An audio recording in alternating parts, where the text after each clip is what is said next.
Olá pessoal, tudo bem com vocês? Eu sou a Ana do canal Literariana e no vídeo de hoje nós iremos falar sobre um clássico da literatura brasileira. E justamente no dia, eu estou gravando esse vídeo no dia 1º de maio, que é justamente o dia da literatura nacional. Então está sendo bem especial poder gravar, ter a oportunidade de gravar, ter terminado a leitura dele para poder gravar bem no dia que coincide, já que esse livro ele é importantíssimo para a nossa literatura. Então vem comigo! Antes de mais nada, sempre lembrando vocês de se inscreverem aqui no canal e também de deixar aquele like no vídeo para eu saber o que vocês estão achando de todo o conteúdo que eu posto por aqui. Bom, e o livro em questão é Memórias Póstumas de Brás Cubas, de Machado de Assis, um dos livros mais famosos da literatura brasileira e que, antes de mais nada, já vou dar um spoiler da minha opinião. Infelizmente, eu não gostei, apesar de ter várias passagens do livro que eu guardei, que eu fiz marcações e tudo mais, porque eu achei que foram marcações importantes, que tem um retrato um pouco da época em si, então essa parte assim, histórica foi bem legal de acompanhar, mas eu não gostei da leitura.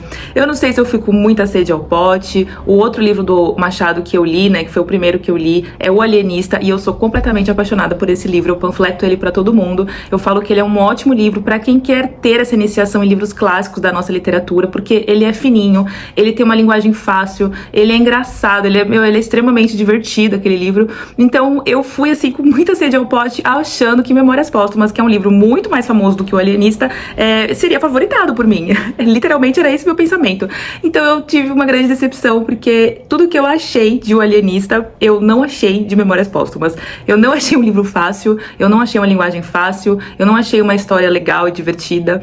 Inclusive eu me questionei muito sobre isso, porque na internet, se você for ver, tem vários comentários de pessoas falando que Memórias Póstumas é um livro engraçado, com uma pegada de sátira. E eu ficava o tempo inteiro lendo o livro e eu falava, que horas que vai chegar a parte engraçada? Que horas que vai ser a parte divertida desse livro? Porque em nenhum momento eu enxerguei isso. Talvez salvo as raríssimas exceções, mas de uma forma geral não achei, e foi muito decepcionante. Mas vamos conversar aqui no vídeo e, enfim, abrir um pouco mais o leque do que eu pensei sobre a leitura. Mas vamos lá, falando um pouquinho sobre o contexto, do livro, do que o livro representa para a literatura nacional. Memórias Póstumas, ele é tido por muitos como o romance mais importante da literatura brasileira, porque ele é um pouco uma quebra de paradigmas no que vinha sendo esse estilo de romance até então no Brasil.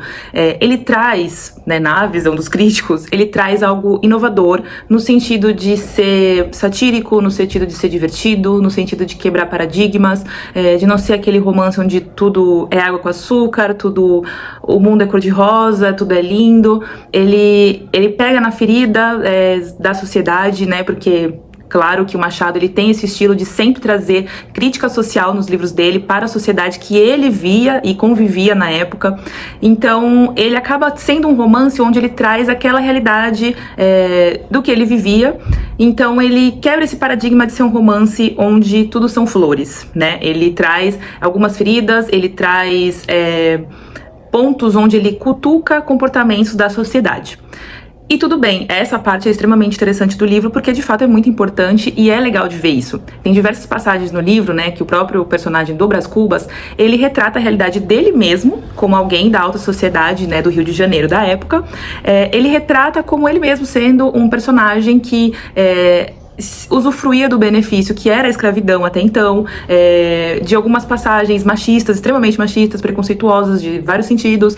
Então o próprio personagem ele está embutido desses preceitos da época. Então essa parte em si é muito interessante de ver, e de fato a gente consegue ver um pouco dessa crítica que existe em cima do livro, da importância dele, que ele trouxe para a sociedade.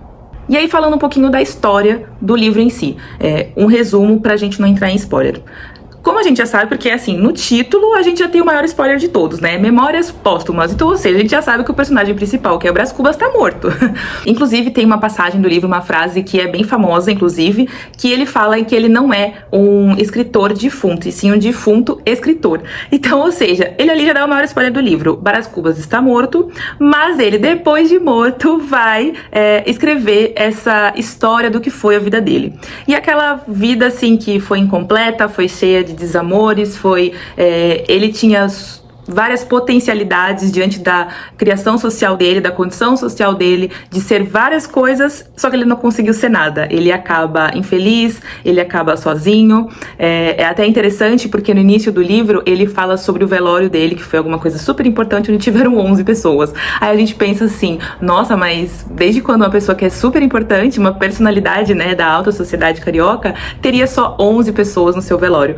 Então ele vai retratar a realidade do que foi a vida dele, que foi uma vida infeliz e incompleta e cheia de desencontros em questões amorosas e profissionais. Então ele vai fazer a passagem de vida dele, qual era a relação dele com a família dele, com os empregados, com as mulheres que ele gostou e que ele nunca chegou a desenvolver um relacionamento a ponto de se casar ou ter filhos. E é isso, é basicamente isso a história de Memórias Póstumas. No livro nós temos 3 personagens femininas que são bem importantes e que trazem, que permeiam a vida de Brás Cubas ao longo dela toda praticamente.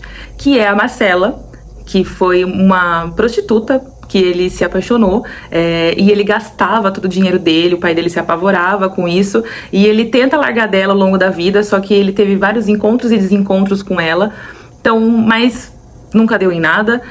Tem a Virgília, que ele chega a ficar noivo, mas depois não fica mais noivo, e no final ela vira amante dele. Imagina que loucura, né? Ele se torna amante da ex-noiva dele, que atualmente é casada com um amigo dele.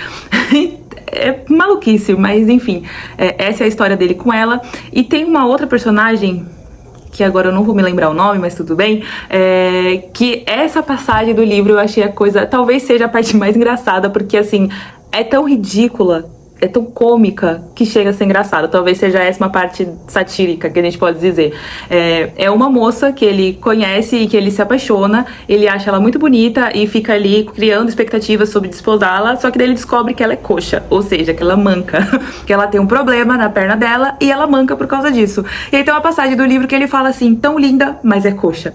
Gente, é surreal você pensar isso, que a pessoa, ela simplesmente estava enamorada por alguém, ela desnamorou porque ela mancava. E no livro mesmo fala que era um leve mancar, não era nada drástico, não era nada grotesco, era só uma coisa.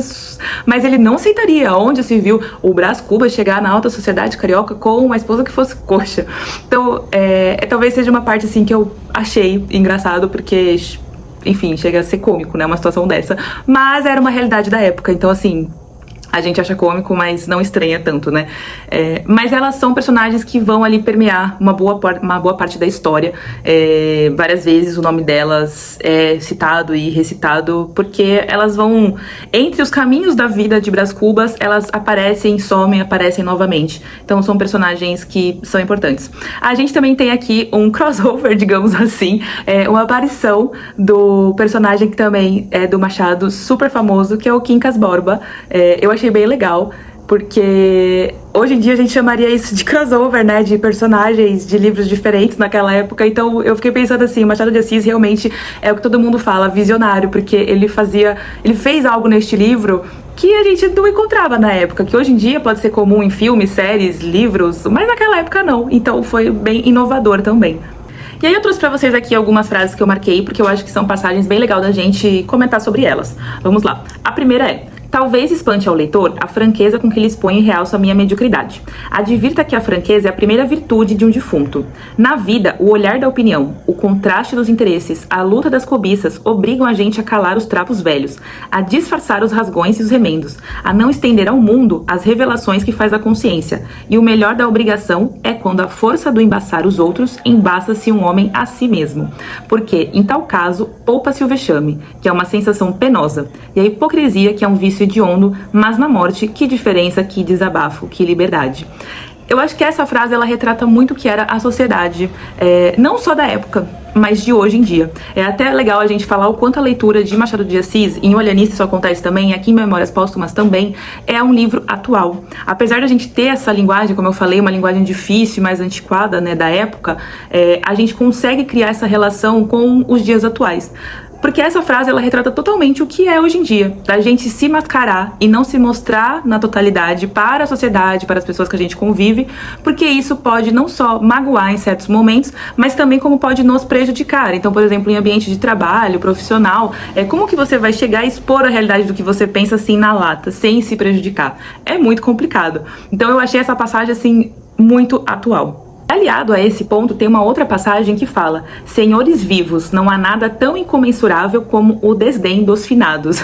Eu acho que entra na mesma questão, né? Na mesma pauta de que quando você tá ali pra morrer, você fala todas as verdades do que você quer, porque você não deve mais nada pra ninguém, você sabe que você tá nas últimas, então você não tem mais medo de nada, de expor o que você pensa na totalidade. Então isso foi bem bacana. Uma outra passagem que eu destaquei é essa: cada estação da vida é uma edição que corrige a anterior e que será corrigida também até a edição definitiva que o editor dá de graça aos vermes. Então aqui ele usa uma alusão, né, uma troca de palavras entre o que é a publicação de um livro e o que é a nossa vida. Então ele fala aqui que a cada estação da vida seria como um capítulo diferente e que naquele capítulo posterior, que seria uma nova fase da vida, a gente tenta consertar os erros da anterior e até chegar ao grande final, né, que é a hora que você está morto e, como ele fala lá desde o começo do livro, você entrega o seu corpo aos vermes, ou seja, quando você está enterrado debaixo da terra. Então é uma parte bem mórbida, né? Mas é a realidade. E eu acho legal essa questão de criar esse paralelo entre o que é você escrever um livro, essas etapas, né, da escrita, com a construção da vida. Porque, na realidade, seria basicamente isso mesmo. Acho que calhou, assim, perfeitamente essa alusão de uma coisa com a outra. Aí uma outra passagem também, que retrata muito a época, é a seguinte: olha que os homens valem por diferentes modos, e o mais seguro de todos é o valer pela opinião dos outros homens. Não estragues as vantagens da tua posição. Isso aqui é uma parte que o pai dele fala pra ele, e é uma parte nítida do pai dele, basicamente falando pra ele: Brás Cubas, você é bem beneficiado por você ser homem e por você ter dinheiro, então faça valer isso diante dos outros homens da sociedade, se torne importante perante os outros homens da sociedade, porque só dessa forma você vai de fato ser valorizado. É basicamente isso, é basicamente um retrato da sociedade machista daquela época. Eu achei essa frase do Machado sensacional para poder refletir essa valorização mediante a visão masculina. Bom, gente, e dando sequência, falando só mais um pouquinho assim sobre o livro em si, o que eu posso falar também é que ele é todinho permeado por capítulos bem curtinhos, então isso permite que a leitura seja fluida e um pouco rápida, apesar de uma leitura difícil, de uma escrita mais intrucada, porque tem muitas palavras antigas, isso pode dificultar para alguns a leitura. Os capítulos são muito curtos, então a gente consegue dar sequência, né, dar vazão à leitura, por mais que possa parecer inicialmente difícil, depois que a pessoa se habitua, pega o ritmo da leitura, se torna fácil. E agora falando por que eu não gostei. Bom, eu achei a história meio chata mesmo. Fora a escrita, que tinha essas passagens assim que... Como é o que eu falo, como eu li o Alienista e eu não achei um português arcaico, eu fui achando que aqui seria igual. E eu achei ele bem mais arcaico do que lá em O Alienista. Então, assim, não que seja algo que você não consegue entender, não chega a esse ponto, dá pra entender perfeitamente a escrita do livro. Mas é um português chato de ler. É aquele português que quando a gente tá lendo, a gente tem a impressão de que tá tudo errado, mas não é que tá errado, é porque a língua evoluiu de fato, então se torna mais entrunchada a leitura, o que ajuda é essa questão dos capítulos serem curtos, então dá dinamismo. Mas eu achei a história chata em si, eu achei que seria mais legal. Eu achei que teria uma pegada assim de um livro de Memórias Póstumas, que ele vai falando ao decorrer, né, da vida dele, que ele fosse criando um paralelo do que era a vida dele com a sociedade da época, mas ele cita assim... muito distantemente a sociedade. Cabe mais ao leitor, mediante as passagens, tentando pescar as indiretas que ele fazia com relação àquela sociedade que vivia do período histórico, do que o Machado em si ter trazido para o livro essas passagens mais explícitas. Então eu achei que seria mais histórico, digamos assim, o livro, e ele pouco é. Então isso também foi algo que me deixou meio decepcionada. E só a história, né? Aí quando eu parei pra pensar, eu falei, eu achei que ia ser cheia de questões históricas no livro e tal, e não é. Aí só ler sobre a história de um cara que tá escrevendo que ele morreu e falando sobre a vida dele, que foi uma vida péssima, ele era um riquinho, mimado, que tinha tudo que ele poderia sonhar e ele não soube usar disso pra nada. Então eu falei, que história chata, tipo, que não agrega muita coisa. Mas cabe ao leitor, nesses momentos, tentar ser um pouco crítico e tentar tirar algo do livro. E foi o que eu tentei fazer. Mas se me perguntarem, você gostou ou não, não gostei. Mas tentei usufruir da leitura, porque é isso, a leitura de livros clássicos nem sempre vai ser fácil, nem sempre vai ser algo proveitoso nesse sentido de hobby, de leitura. Mas ele sempre vai trazer, de uma forma ou de outra, agregar conhecimento pra gente, né? Então é isso que eu sempre tento fazer com os livros clássicos, mesmo quando eu não tô gostando, eu tento tirar algo disso. E foi o que eu fiz em Memórias Póstumas. Mas é isso, gente. E espero que vocês tenham gostado. Não entrei, assim, também em muitos detalhes do livro, porque como é um livro, assim, que ele narra a própria vida do personagem, se a gente fala alguma coisa, você já vai dando spoiler do livro. Então eu tentei pincelar bem por cima. Espero que vocês tenham gostado do vídeo. Deixem nos comentários se vocês já leram, se vocês pensam igual a mim ou se tem uma visão diferente. Eu sei que esse livro é queridinho por muitos desse universo literário, mas, enfim, minha opinião é meio polêmica. Não gostei, mas tá tudo bem. Tem espaço pra todo mundo, quem gostou e quem não gostou. E é isso por hoje, gente. Um beijão a todos e até o próximo vídeo.